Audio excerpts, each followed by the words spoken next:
the fourth and final baby. 3 boys, and now we're having our first girl. She's gonna be soon and the pain's gonna be gone, okay?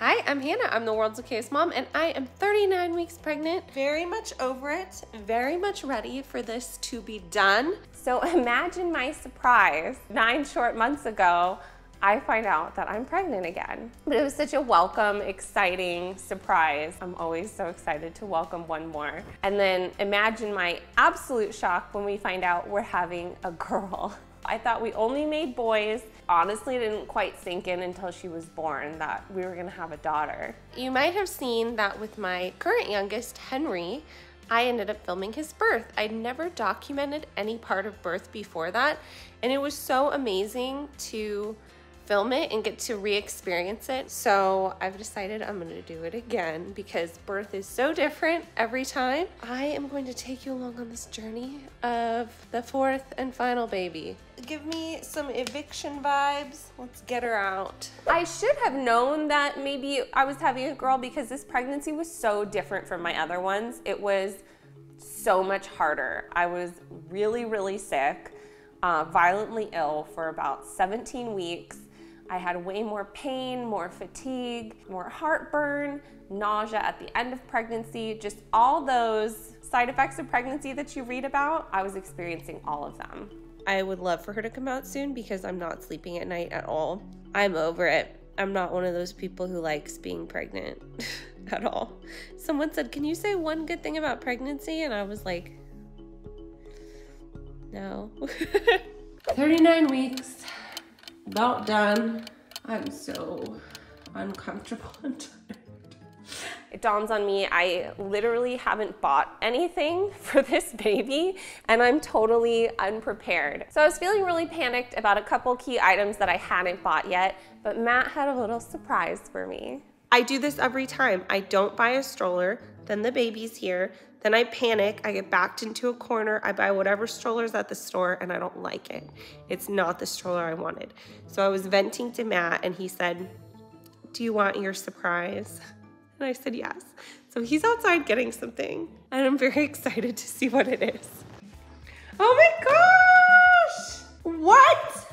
You like it? Oh my gosh. Okay, where did this come from? Your friend sent me money with Zelle, so I was able to get this cool new stroller. Oh my gosh, that's so sweet. You like it? It's the one I wanted. The money was in my account so fast, I was able to get it right away.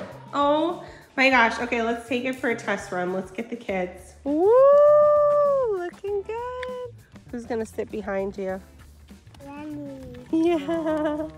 So having a girl opened up just a whole world full of names as well, and we were so overwhelmed choosing a baby name, but I found out about something super cool that's kind of new to me, baby name consultations. So I reached out to this really sweet woman named Morgan, and we booked a baby name consultation and did it over video chat. Hi, Morgan. Hi, Hannah. Thank you so much for doing this. I can't tell you how many names I've picked and we've decided on, and then a week later I'm like, I hate it. We're done. We're not using this. We're starting all over. What is your process for whittling down the names for people? I've got big databases full of like names just from different vibes, different generations. A lot of parents want different sounds or letters. So I've got just Google Sheets on Google Sheets that have lots of different categories of names. What did you come up with? Yeah, well, I was looking at your boys' names, Jackson and Wyatt and Henry, and I feel like for them, it's classic, but maybe a little bit Western and a little bit vintage. And then I really liked leaning into that vintage vibe. So if you had to pick one name that's like your #1 recommendation for this baby, what would that name be? Based on the names that you were giving me, I really liked the idea of Birdie. And even if you didn't use Birdie directly, names like Wren, you can get the nickname Birdie from, or Beatrice, or even like Roberta. I just got big Birdie vibes from you. It's so funny because we definitely have noticed that we like the E sounding ending for names, like Birdie. It's so cute and it just feels really playful, but I love that end sound. Thank you so much for helping me organize my thoughts. And I feel like even if we don't use one of the names that you suggested, it's another really good starting point for us to kind of associate even more names that we might not have thought of. Well, thanks, Morgan. Thank you so much, Hannah. And I'll let you know what we end up with. So with Henry, I ended up being induced because he was born really close to Christmas and we just wanted a little more control over the situation. And I wasn't gonna do that this time around, but she wasn't coming out. And so we decided to go with inducing again this time because we needed a really ironclad plan for childcare.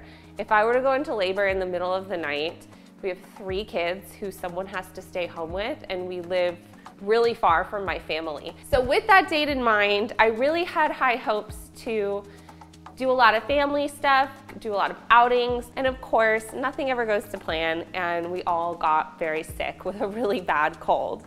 So the last week was spent trying to get everybody healthy, trying to find moments to do fun stuff together while we can inside, and just make sure that no one has a cold when this baby comes.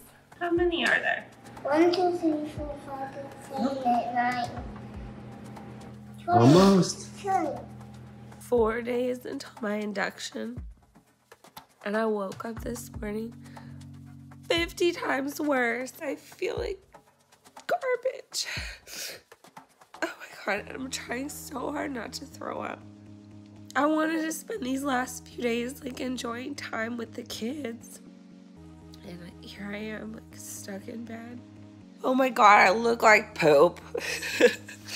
I really wanted to dedicate a lot of time to Henry because I knew that this was gonna be a rude awakening for him.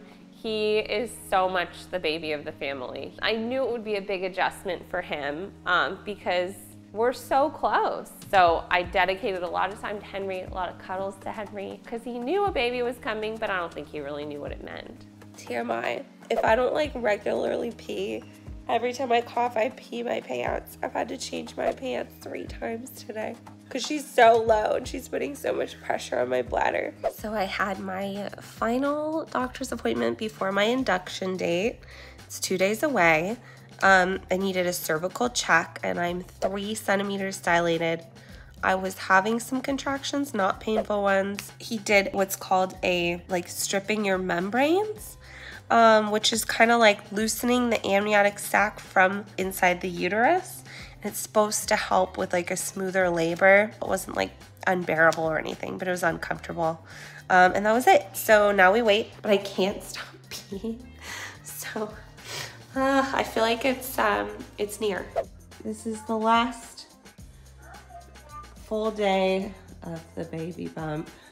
Okay, I'm headed to the hospital for my pre-screening that they do before induction. They're gonna take a urine sample, probably blood. They're gonna COVID test me, and then it's like all done and set so that I can come in tomorrow and not have to deal with it. Okay, so I just finished at the hospital. I'm gonna go get myself a little treat because this is my last day as a pregnant woman. Oh my God, it's all happening. This is crazy. So my mom is here.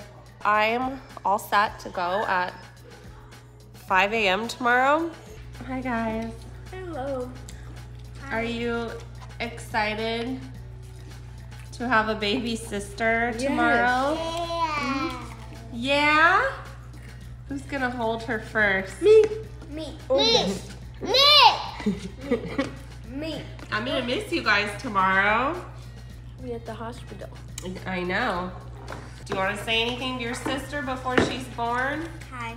We're doing a bedtime book for Honey. Last night as the youngest. When I come home, I'm coming home with your sister. Okay, good night, guys. Good night. So our induction appointment was 5 a.m.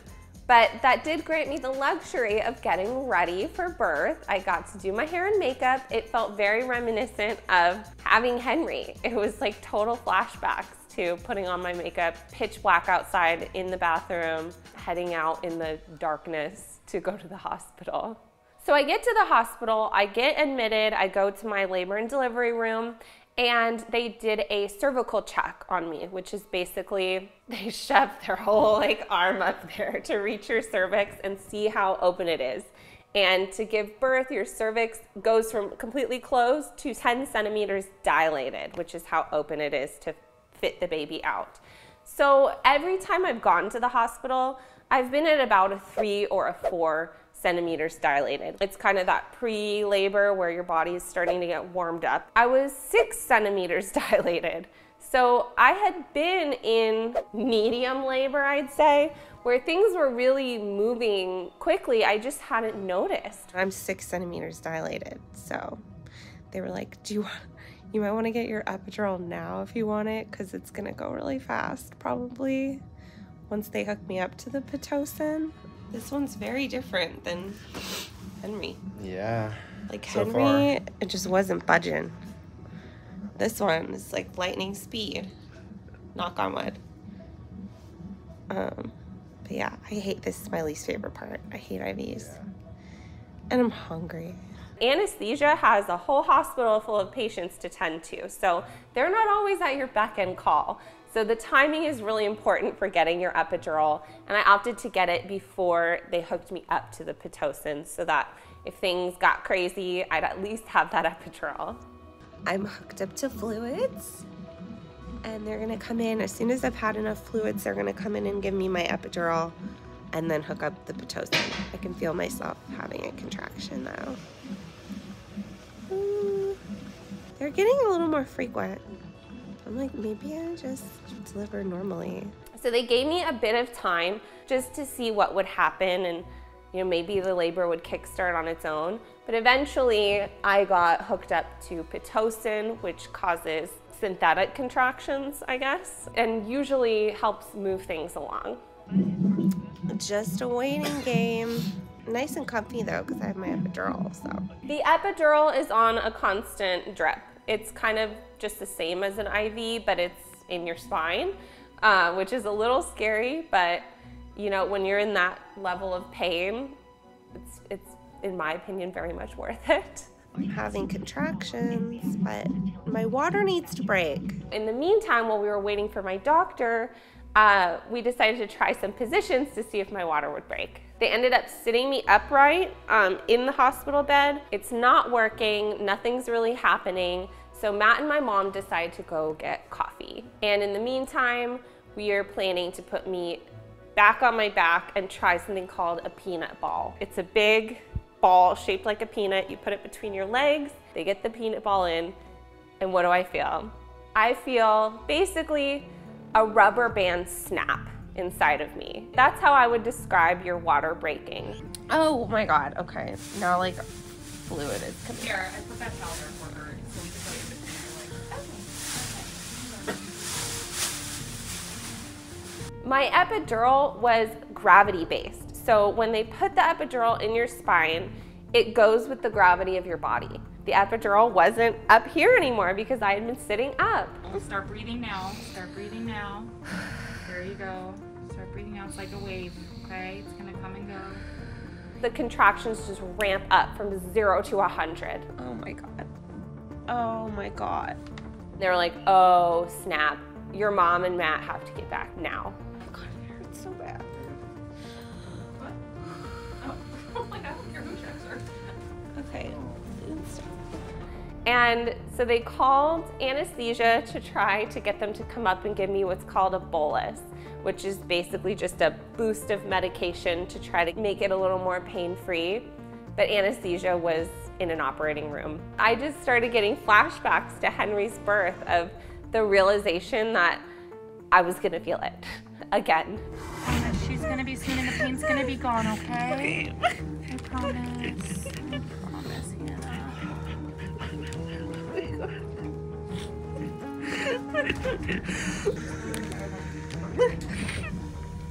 When they went to look to see if my water was broken, they saw a head. And so she was ready. She was like ready to fly out and be born.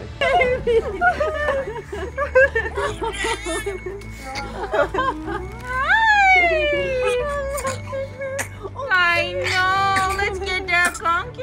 Beautiful 150. She's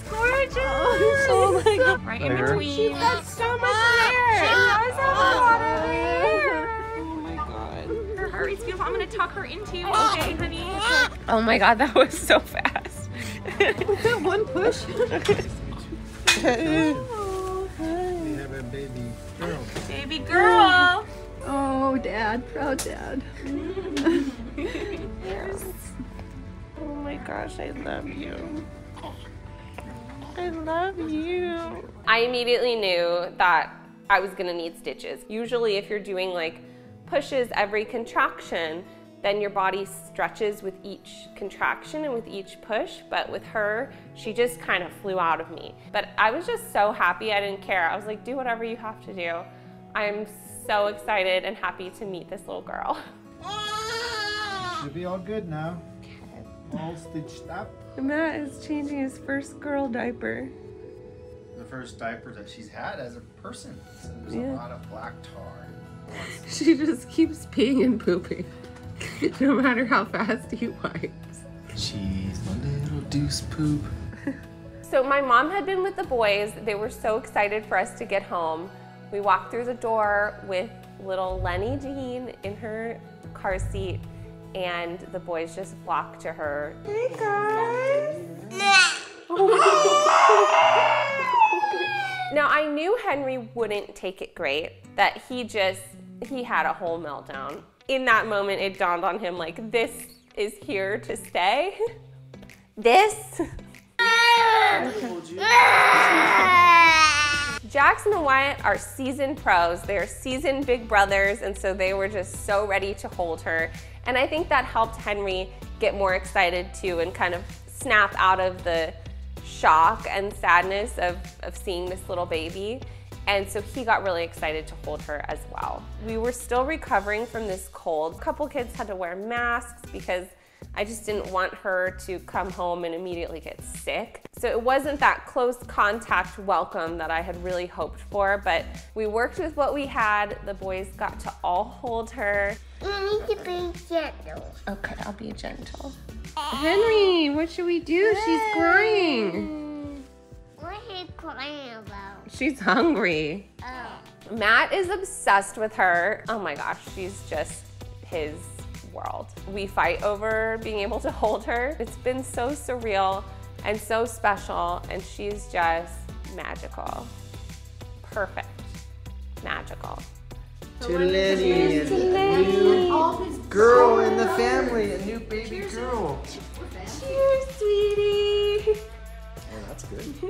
It's just so exciting to welcome Miss Lenny Jean, our baby girl, into our family. It's a wild final chapter of parenthood. I'm just so excited to finally introduce you to her. But I can hear her crying. She's really pissed and hungry, so I better go. So that's all for now. I'm Hannah, and if you have a birth story to share, message me on Instagram.